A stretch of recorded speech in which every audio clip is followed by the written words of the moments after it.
Good morning, student. This is Nandita Singh from Lokmanya Tilak School. I am going to explain you chapter 10 of English literature. The chapter name is How Boots Befooled the King Part 1.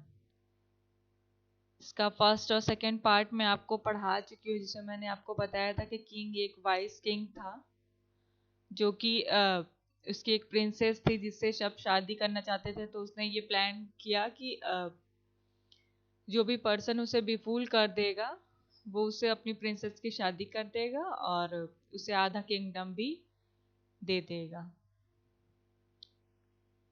फिर उसके बाद एक rich man रहता है जिसके बेटे रहते हैं, 3 बेटे रहते हैं। पीटर और पॉल दोनों कोशिश करते हैं लेकिन वो राजा को बेफूल नहीं कर पाते। फिर थर्ड बेटा जो उसका रहता है, थर्ड सन जो रहता है, वो बूट्स, वो ट्राई करता है राजा को बेफूल करने का और एक ओल्ड वुमेन को लेकर के राजा के महल में जाता है उनको बेवकूफ़ बनाने, और कहता है कि मेरे पास एक टैटर्ड हैट है जो कि फूलिंग हैट है। अब फिर उसके बाद वो उसमें फूंक मार करके और बोलता है ब्रेक पॉट्स ब्रेक, और ओल्ड वुमेन सारे पॉट्स को तोड़ देती है। तो इसके बाद अब हम आगे पढ़ेंगे क्या होता है। हाँ, said the king to himself, I must buy that hat from the fellow, or he will fool the princess away from me for sure. Then he said to Boots, king ने बोला कि हाँ, उसने अपने आप में बोला कि I must by that hat from the fellow, कि उसने किंग राजा ने अपने मन में सोचा कि मुझे ये हैट खरीद लेनी चाहिए, नहीं तो ये पर्सन मेरी प्रिंसेस से शादी कर लेगा मुझे भी फूल करके। Then he said to Boots as sweetly as though he had honey in his mouth. He had honey in his mouth means बहुत ज्यादा स्वीटली उसने बूट्स को कन्विंस करने की कोशिश की। उसे बोला कि तुम ये हैट मुझे दे दो तो मैं तुम्हें पैक ऑफ गोल्ड कॉइन्स दूंगा। Perhaps you would sell the hat to me but Boots refused. तो राजा ने कहा कि शायद तुम, परहैप्स में शायद, शायद तुम ये हैट मुझे देना चाहोगे। कम कम, फिर बट बूट्स इस बात को मना कर देता है कि मैं तुम्हें ये हैट नहीं दूंगा। Come come, I will give a whole bag of gold for it, said the king. राजा ने कहा कि अगर तुम मुझे ये हैट दे दोगे तो मैं तुम्हें अ बैग ऑफ गोल्ड दूंगा, मीन्स सोने से भरा हुआ एक बैग दूंगा। At this boots I looked up and down scratching his head and he thought, well, I supposed I would have to sell the hat sometime, and what better customer than a king.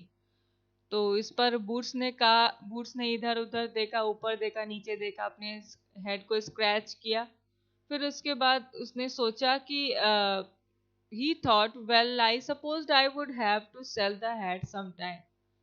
तो उसने कहा कि मैं इस hat को कभी न कभी तो बेचूंगा, लेकिन अगर मुझे बेटर कस्टमर मिल जाता है, राजा से ज्यादा बेटर, तो फिर मैं बेचूंगा। So the king gave Boots the bag of gold and Boots gave the king the old tattered hat and happily enough he went home singing to himself. तो राजा बेवकूफ बन जाता है, विफुल हो जाता है और उससे हैट ले लेता है, टैटर्ड हैट ले करके उसे बैग ऑफ गोल्ड दे देता है। फिर उसके बाद क्या होता है कि राजा खुश हो जाता है और बूट्स भी खुशी से वहां से चला जाता है, गाना गाते हुए अपने घर पहुंच जाता है। After boots had gone the king blue into the hat over and over again but not a thing happened. Then the king realized that the hat was of no use to anyone but Boots, and he was not too pleased. फिर उसके जाने के बाद राजा उस trick को try करता है जो बूट्स ने उसके सामने किया था। उसने हैट में फूंक मारी, ब्लू की यानी फूंक मारी, और बार बार उसने कोशिश की लेकिन वो जो चाहता था वो नहीं हुआ। तो राजा ने ये सोचा कि ये एक ऐसी हैट है जो सिर्फ बूट्स का ऑर्डर फॉलो करती है, सिर्फ उसी का ऑर्डर फॉलो करेगी, तो उसको बिल्कुल भी खुशी नहीं होती राजा को। As for Boots with his bag of gold he bought the finest cloth that were to be had in the town, and bright and early the next morning he return to the king's house. When he was brought before the king, he demanded, I have come to marry the princess if you please. फिर उसके बाद जो अ bag of gold मिलता है, सोने से भरा हुआ एक बैग मिलता है बूट्स को, तो वो जाता है और अपने लिए अच्छे से अच्छे कपड़े जो टाउन के अकॉर्डिंग हो, उस बहुत अच्छे कपड़े खरीद करके पहन करके वहाँ राजा नेक्स्ट मॉर्निंग अर्ली मॉर्निंग में राजा के सामने आता है और डिमांड करता है कि मैं यहाँ प्रिंसेस से शादी करने आऊँ, अगर आप खुशी से तैयार हैं तो.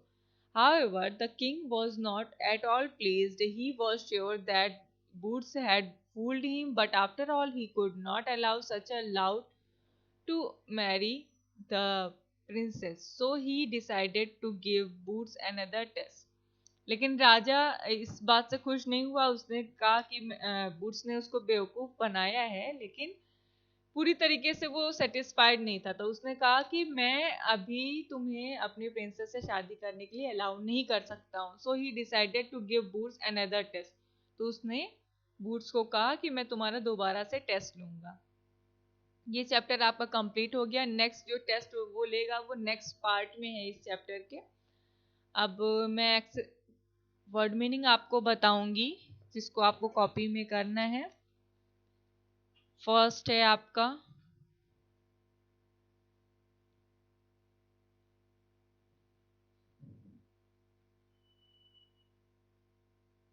Precaution.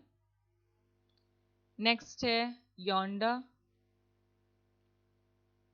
Next determine. Next Crocs. Next presently. Next ridiculous. And the last one tattered. These word meanings you will have to write it on your copy. We are coming on question answers and exercises. 5 question answer I have written. Here an exercise is also given.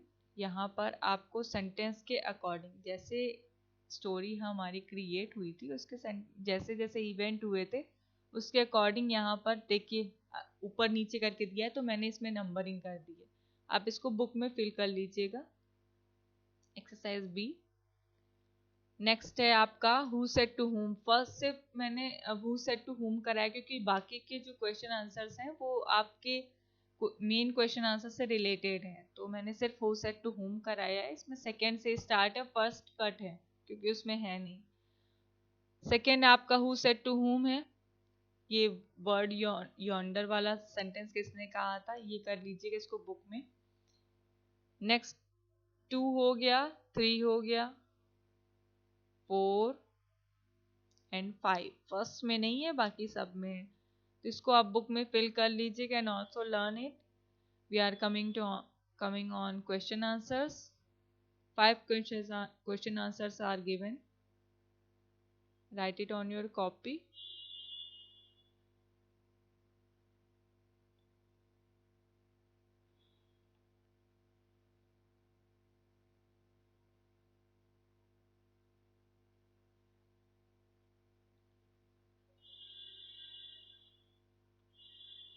चलिए अब इस class को यहीं and करते हैं. मैं I will meet you tomorrow with next chapter of literature. चलिए next class में मिलते हैं. Complete your work. Till then goodbye, take care.